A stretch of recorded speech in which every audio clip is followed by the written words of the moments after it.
Day number 8 here in Nicaragua. It's been a fantastic day today. It's really been a pleasure to be here today with these boys in camp. Today started off again with another devotional.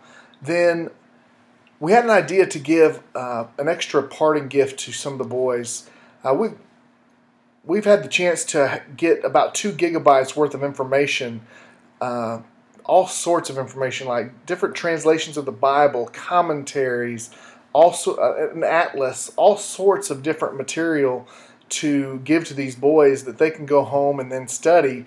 I mean, there's even lessons on how to learn Greek and through Spanish, and so it's just really a lot of information. So we went to Messiah hoping to be able to find enough USB thumb drives like this, and that's not necessarily an easy task, but I went with Domingo Paramo to go to Messiah to see if we could find them and then see if we could find them with a reasonable price. So we actually found 4 gigabyte thumb drives at a really reasonable price. So we got one for each of the boys and each of the teachers and counselors so that they could take this material home and then use it in their studies. So it's very valuable information that we've been able to compile.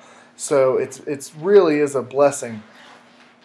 After we came back with all those thumb drives, though, we had to then take 2 gigabytes of information and one by one put them on 28 different thumb drives. So that took a while. It was like 15 minutes per one to actually transfer that data over. We had 3 different computers running to get it done.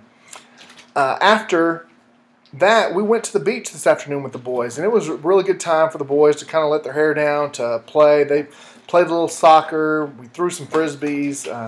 We had a devotional on the beach there where Kirk really gave a great lesson on Jesus and being on the beach looking for fishermen, but not just any fishermen, men who would be fishers of men.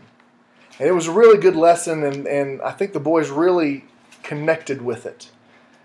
After that, they did what's called spoken Spanish, and we've talked kind of a lot about that over the week, but what that really is it just is an opportunity to give these boys up in front of people speaking words out loud. And that's about all it is. It's just getting them used to being in front of an audience. Well, tonight's spoken Spanish assignment was, what are you going to do with the information that you've learned this week? What are you going to do? What's your commitment level going to be? And one by one, each of the boys got up and committed themselves to using the information that they gained this week. It was really a special time. After that, we went back up to the beach house and we had a little singing, and then we came back to the hotel, and then we had a special treat for the boys. It was movie night, and so they watched Ice Age 4, I think it's called Continental Drift, and so that was a real special time for them. It's been a fantastic day today. Thank you so much for your kind comments. Again, comment below, and we just really hope that you will continue to keep us in your prayers as we finish out the day tomorrow with the last day of the preacher training camp. God bless, and to God be the glory.